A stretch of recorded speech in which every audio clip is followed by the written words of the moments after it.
Hello दोस्तों, Iranian revolution के बाद ईयर 1979 में ईरान में जब नया संविधान लागू किया गया, नई गवर्नमेंट फॉर्म हुई, तो इस गवर्नमेंट ने एक नई पैरामिलिट्री फोर्स को भी बनाया। इसका नाम रखा गया सिपाह पसदराने इनकलाब इस्लामी, जिसका मतलब होता है army of guardian of Islamic revolution, लेकिन दुनिया इसे कहती है the Iranian revolutionary guard corps. इस फोर्स को ईरान के पहले सुप्रीम लीडर आयतुल्लाह खामेनेई ने फॉर्म किया था ताकि ये फोर्स ईरान की नई फॉर्म हुई इस्लामिक गवर्नमेंट की रक्षा कर सके। लेकिन अब ये फोर्स पहले से काफी ज्यादा आगे बढ़ चुकी है और इसका प्रभाव केवल ईरान तक सीमित नहीं है, बल्कि आसपास के कई देशों पर भी ये अपना प्रभाव डाल रही है।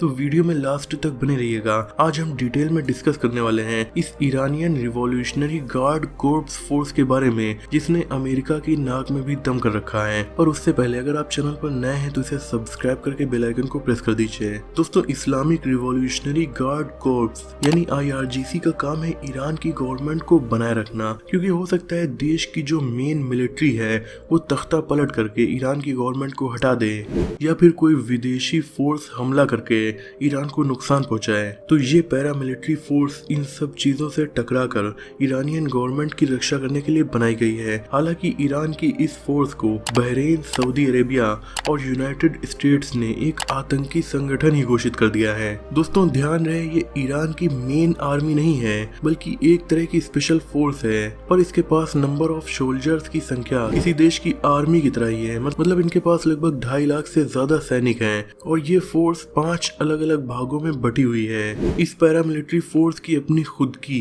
ग्राउंड फोर्स, नेवी और एयर फोर्स भी है। इसके अलावा इंटेलिजेंस सर्विस और स्पेशल फोर्स भी है। जी हाँ, स्पेशल फोर्स की भी अपनी स्पेशल फोर्स है। इसकी 5 ब्रांचेस में से सबसे फेमस ब्रांच है कुद्स फोर्स, जिसका मतलब है जेरूसलम फोर्स।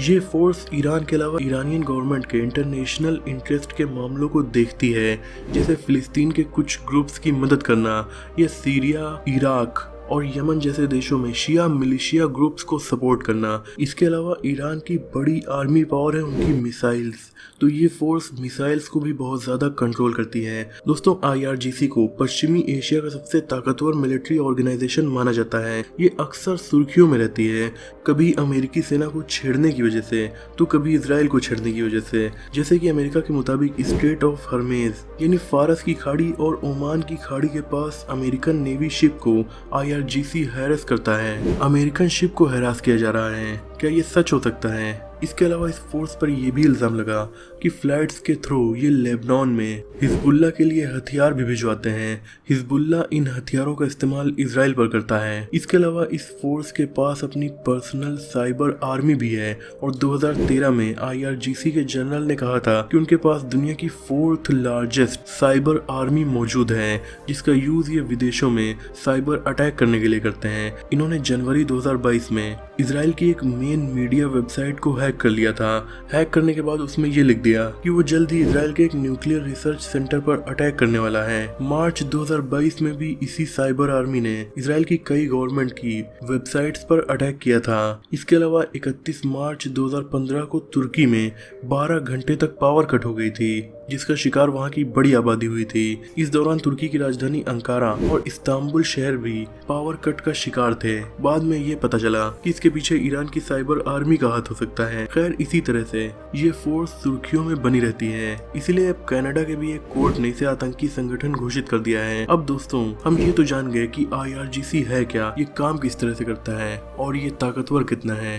पर अब बड़ा सवाल ये उठता है कि आखिर इस फोर्स के पास इतनी ज्यादा ताकत कैसे आई कि ईरान की आर्मी से ज्यादा ये चर्चा में रहती है। दोस्तों, हर देश में जहाँ तानाशाही गवर्नमेंट होती है, उसे कहीं ना कहीं अपनी ही आर्मी से डर लगता है कि कहीं उसकी आर्मी तख्ता पलट ना कर दे और हमारी हुकूमत को खत्म ना कर दे। ऐसा बहुत से देशों में आर्मी ने ऑलरेडी किया है, जैसे कि पाकिस्तान में कई बार मिलिट्री ने तख्ता पलट किया। इसके अलावा अभी हाल ही में म्यांमार में भी तख्ता पलट करके वहाँ की गवर्नमेंट को हटाकर वहाँ के तानाशाहों को जेल में डाल दिया गया। अब हर देश में सबसे ताकतवर संगठन कहीं ना कहीं वहाँ की मिलिट्री ही होती है। इवन देश का राजा, तानाशाह, प्रेसिडेंट या पीएम तभी तक सत्ता में रह सकता है जब तक मिलिट्री उसका साथ दे रही होती है। ईरान की गवर्नमेंट को भी ये बखूबी पता था कि आगे चलकर कहीं दुश्मनों के बहकावे में आकर या सत्ता की लालच में पड़कर मिलिट्री तख्ता पलट न कर दे। इसीलिए उन्होंने देश के संविधान में कुछ बदलाव किए और देश में 2 मिलिट्री संगठन बना दिए। एक है रेगुलर मिलिट्री, जैसे कि हर देश में होती है, वो ताकतवर भी है, उसके पास आर्मी के सभी रिसोर्सेज भी हैं और उसका काम है देश को प्रोटेक्ट करना।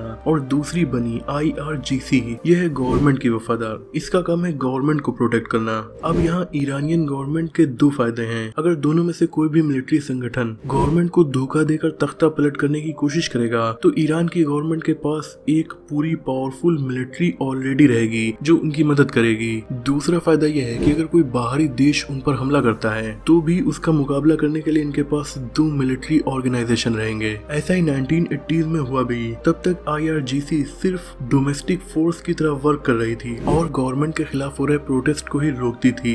लेकिन उस टाइम जब ईरान पर सद्दाम हुसैन ने हमला किया तब ईरान की गवर्नमेंट ने देश की सुरक्षा के लिए IRGC को भी मोर्चे पर लगा दिया। गवर्नमेंट की सुरक्षा के लिए बनाई गई इस आर्मी ने देश की सुरक्षा भी की और पहले से ज्यादा ताकतवर हो गई। अब इस फोर्स की टोटल 31 ब्रांचेस ईरान में मौजूद हैं, 30 ईरान के सभी 30 राज्यों में और एक सेंट्रल ब्रांच है। इनकी अलग अलग विंग्स हैं, जैसा कि मैंने आपको बताया, कुद्स फोर्स या और दूसरी फोर्सेस। ईरान के हर शहर में आपको घूमती हुई अक्सर दिख जाएगी। जैसे हमारे देशों में आपको पुलिस पेट्रोलिंग करती हुई दिखती है, वैसे ही ईरान में ये फोर्स आपको दिख जाएगी जिसका काम होता है लॉ एंड ऑर्डर को मेंटेन करना और हर उस चीज पर नजर रखना जो एंटी गवर्नमेंट हो। मिलिट्री एक्सपर्ट्स का तो ये भी मानना है कि ईरान की रेगुलर आर्मी से ज्यादा ताकत उनकी IRGC फोर्स के पास है। इवन दोस्तों, इसकी बहुत सी विंग्स में से इसकी एक न्यूक्लियर विंग भी है जो न्यूक्लियर मामलों को देखता है। अब ईरान के पास न्यूक्लियर हथियार फिलहाल तो नहीं है, पर अगर वो इन्हें फ्यूचर में बना लेगा तब शायद IRGC की यही ब्रांच उन्हें भी ऑपरेट करेगी और पहले से और भी ज्यादा ताकतवर हो जाएगी। अदर ब्रांचेस दोस्तों, IRGC ईरान में सिर्फ एक पैरामिलिट्री फोर्स की तरह नहीं है बल्कि एक कंपनी की तरह है। ऐसी कंपनी जिसके पास हथियार भी है, ताकत भी है, क्योंकि इसकी कुछ ब्रांचेस कंस्ट्रक्शन फर्म की तरह भी काम करती हैं जो ईरान में हो रहे बहुत सारी रियल एस्टेट डेवलपमेंट से लेकर रोड कंस्ट्रक्शन, टनल कंस्ट्रक्शन और ऐसे ही सभी तरह के सरकारी construction project, even automobile sector में भी वर्क करती है। ईरानियन गवर्नमेंट के लगभग 2/3 ठेके इसी फोर्स को मिलते हैं, जिससे इस फोर्स की बहुत ज्यादा कमाई भी होती है। अमेरिका की एक रिपोर्ट के मुताबिक हर साल ये पैरामिलिट्री फोर्स लगभग $12 अरब का रेवेन्यू जनरेट करती है, जिनमें से बहुत सारा अमाउंट गवर्नमेंट को मिलता है, कुछ इस IRGC की डेवलपमेंट में लगता है और कुछ चैरिटी में भी दिया जाता है। जी हाँ, IRGC की सभी तरह की ब्रांचेस जैसे कि air force, navy, ground force, construction project की ब्रांच की तरह ही इनकी एक और ब्रांच है जिसका नाम है बुनियाद। ये इनकी चैरिटेबल ब्रांच है, यानी इसका काम है चैरिटी वाले कामों को अंजाम देना। दोस्तों, यही वो फोर्स है जिसकी वजह से ईरान के सुप्रीम लीडर वहाँ के सबसे ताकतवर इंसान बन जाते हैं। तो दोस्तों, ये थी जानकारी ईरान की सबसे ताकतवर फोर्स IRGC के बारे में। आई होप इस वीडियो से आपकी नॉलेज बढ़ी होगी। वीडियो पसंद आई हो तो इसे लाइक और शेयर कीजिए। ऐसे इंटरेस्टिंग टॉपिक्स पर नॉलेजफुल वीडियोस बनाने के लिए हमारे चैनल को सब्सक्राइब करके बेल आइकन को प्रेस कर दीजिए। मिलते हैं अगली वीडियो में, तब तक के लिए अपना और अपनों का ख्याल रखिए।